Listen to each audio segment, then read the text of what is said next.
Hello guys, welcome back to our YouTube channel. ഇന്ന് ഞാൻ വന്നിട്ടുള്ളത് ഒരു ഡെയിലി വ്ളോഗ് ആയിട്ടാണ്. രാവിലെ എണീച്ച് ബ്രേക്ക്ഫാസ്റ്റ് ഒക്കെ കഴിച്ച് കിടന്നതാണ്.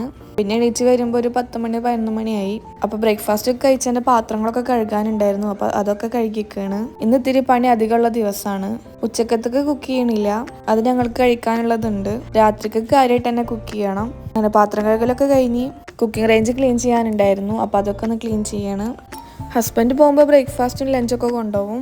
അപ്പം അതെല്ലാം രാവിലെ തന്നെ ഉണ്ടാക്കിയിട്ടുണ്ടെങ്കിൽ പിന്നെ അത്രക്ക് പണിയില്ല ഉച്ചക്ക്. പിന്നെ കാര്യമായിട്ടുള്ള പണി രാത്രിയാണ്. ഹസ്ബൻഡ് പോണ നേരത്ത് വീഡിയോ എടുക്കണം എന്ന് എപ്പോഴും വിചാരിക്കും, പക്ഷെ തീരെ പറ്റാറില്ല. ചോറ് കുറച്ചേ ഉണ്ടായിരുന്നുള്ളൂ. അപ്പോൾ ചോറ് വെക്കാൻ വേണ്ടിയിട്ട് കുറച്ച് വെള്ളം അടുപ്പത്ത് വെച്ചു. കറി പിന്നെ മീൻകറി ഉണ്ടായിരുന്നു. പിന്നെ കുറച്ച് മീൻ പൊരിക്കാനുണ്ട്. അപ്പം ഞങ്ങൾക്ക് ഉച്ചക്കുള്ളതായി. ബെഡ്ഷീറ്റൊക്കെ ഒന്ന് കുടഞ്ഞിട്ടു. മോള് ബിസ്ക്കറ്റൊക്കെ അതിൽ നിന്നാണ് തിന്നുണ്ടായിരുന്നത്. അപ്പോൾ അതിൻ്റെ പൊടികളൊക്കെ ആകെ ഉണ്ടായിരുന്നു. പിന്നെ ഞാൻ എപ്പോഴും ബെഡ്ഷീറ്റ് വിരിക്കാൻ വേണ്ടി വരുമ്പോഴും അപ്പം മോൾ ഓടി വരും. എന്നിട്ട് ബെഡ്മേൽ കയറുന്ന ഡാൻസ് കളിക്കും. അതെപ്പോഴുള്ള പണിയാണ് അവളത്. അങ്ങനെ അവളെ താഴെ നിർത്തിയിട്ട് ബെഡ്ഷീറ്റൊക്കെ വിരിച്ചിട്ടു.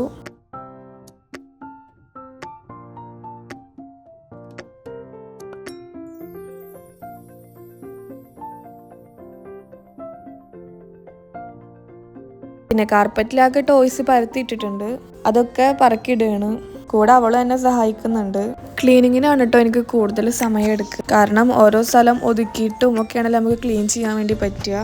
അപ്പോൾ അതെല്ലാം വേണ്ടി ചെയ്യുമ്പോഴത്തേനും ഒരു സമയമാവും. ഇതിപ്പോൾ ഞാൻ നിന്നത് ഏകദേശം ഒരു 11 മണിയൊക്കെ ആയിക്കണ്. ക്ലീനിങ് ഒക്കെ കഴിഞ്ഞ് വരുമ്പോഴത്തേനും ഏകദേശം ഒരു 1 മണി ആവാനായി. അതിൻ്റെ ഇടയിൽ ചോറ് വെന്തുണ്ടായിരുന്നു. അപ്പോൾ അതൊക്കെ ഒന്ന് ഊറ്റിയെടുത്തു. ഒരു പണി ചെയ്യാൻ വേണ്ടി നിന്നാൽ അതിൻ്റെ ഇടയിൽ വേറെ എന്തെങ്കിലും പണി ഉണ്ടാവും.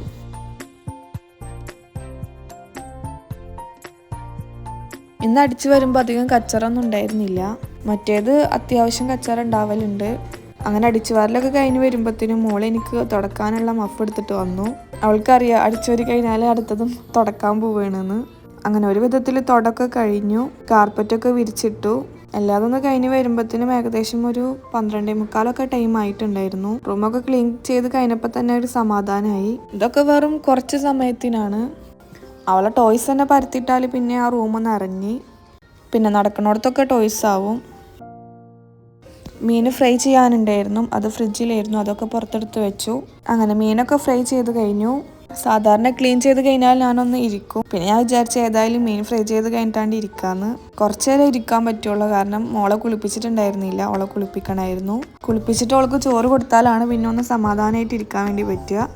അങ്ങനെ ഉച്ചക്കത്തെ പണിയൊക്കെ കഴിഞ്ഞ് ഇപ്പോൾ സമയം ഏകദേശം ഒരു 6 മണിയൊക്കെ ആയി. മഗ്‌രിബ് നിസ്കാരമൊക്കെ കഴിഞ്ഞ് രാത്രിക്കൊക്കെയുള്ള ഫുഡ് ഉണ്ടാക്കണം. മീൻ ഞാൻ ഓൾറെഡി പുറത്തേക്ക് വെച്ചിട്ടുണ്ടായിരുന്നു. നല്ല കൂന്തലായിരുന്നു. അപ്പോൾ ഒരു കൂന്തൽ റോസ്റ്റും ചപ്പാത്തി ഉണ്ടാക്കാമെന്ന് വിചാരിച്ചു. രാത്രി ഞങ്ങൾ ചപ്പാത്തിയാണ് കഴിക്കല്. അങ്ങനെ കൂന്തളൊക്കെ ഒന്ന് ക്ലീൻ ചെയ്യാണ്. പുറത്ത് വെച്ചിട്ടും അധികം കട്ട വിട്ടിട്ടുണ്ടായിരുന്നില്ല. അങ്ങനെ ഒരു വിധത്തിൽ കട്ടൊക്കെ വിടിപ്പിച്ചു. അങ്ങനെ ക്ലീൻ ചെയ്തിട്ട് എടുക്കുകയാണ്. ഒരു 5-6 വെട്ടയിലും അടുപ്പിച്ച് ക്ലീൻ ചെയ്തിട്ടുണ്ടാവും. കാരണം മണ്ണിൻ്റെ തരിയുള്ള പോലെ ഉണ്ടായിരുന്നു. ക്ലീൻ ചെയ്തിട്ടും എന്തോ വൃത്തിയാവാത്ത പോലെയായിരുന്നു. അതുകൊണ്ട് കുറച്ചു നേരം കൂടി ക്ലീൻ ചെയ്തു.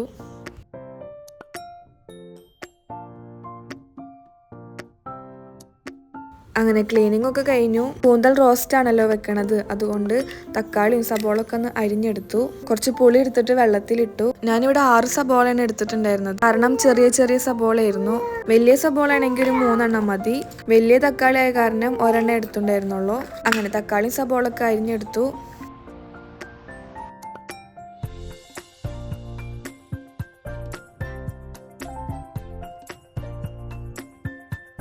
ഒരു പാനിൽ ഓയിൽ ഒഴിച്ചിട്ട് അതിലേക്ക് ഒരു 1.5 ടീസ്പൂൺ ഇഞ്ചി വെളുത്തുള്ളി പേസ്റ്റ് ഇട്ടിട്ട് ഒന്ന് ഇളക്കി കൊടുക്കുക.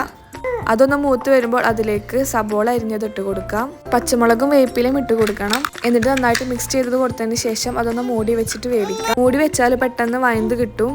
ഒരു 5 മിനിറ്റ് കഴിഞ്ഞാൽ അതിലേക്ക് നമുക്ക് പൊടികൾ ഇട്ട് കൊടുക്കാം. മുളക് പൊടി, മഞ്ഞൾപ്പൊടി, മല്ലിപ്പൊടി വേണ്ട, ജീരകം പൊടിച്ചത്, ഗരം മസാല, ഉപ്പ് അതൊക്കെ ഇട്ടിട്ട് നന്നായിട്ട് മിക്സ് ചെയ്ത് കൊടുക്കാം. അതൊന്ന് മൂത്ത് വരുമ്പോൾ നമുക്ക് അതിലേക്ക് അരിഞ്ഞു വെച്ച തക്കാളി ചേർത്ത് കൊടുക്കാം. എന്നിട്ട് നന്നായിട്ട് മിക്സ് ചെയ്ത് കൊടുക്കാം.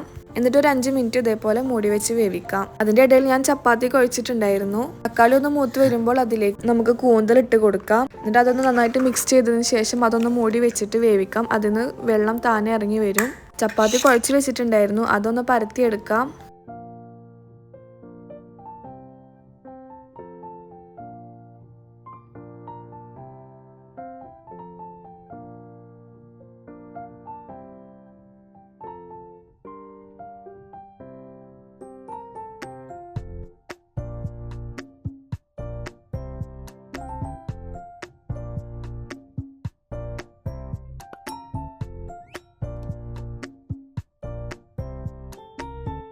അങ്ങനെ നമ്മൾ കൂന്തളി നന്നായിട്ട് വെള്ളമൊക്കെ ഒന്ന് ഇറങ്ങി വന്നിട്ടുണ്ട്. അതൊന്ന് കുറച്ചും കൂടി ഒന്ന് വെന്ത് കിട്ടാൻ വേണ്ടിയിട്ട് അതിൽ കുറച്ചും കൂടി ഒന്ന് വെള്ളം ഒഴിച്ച് കൊടുത്തിട്ട് നന്നായിട്ടൊന്ന് തിളപ്പിച്ചെടുക്കാം. അതിൻ്റെ ഇടയിൽ ചപ്പാത്തി ചുട്ട് കൊടുക്കുന്നുണ്ട്. എല്ലാം പെട്ടെന്ന് തന്നെ ചെയ്യാണ്.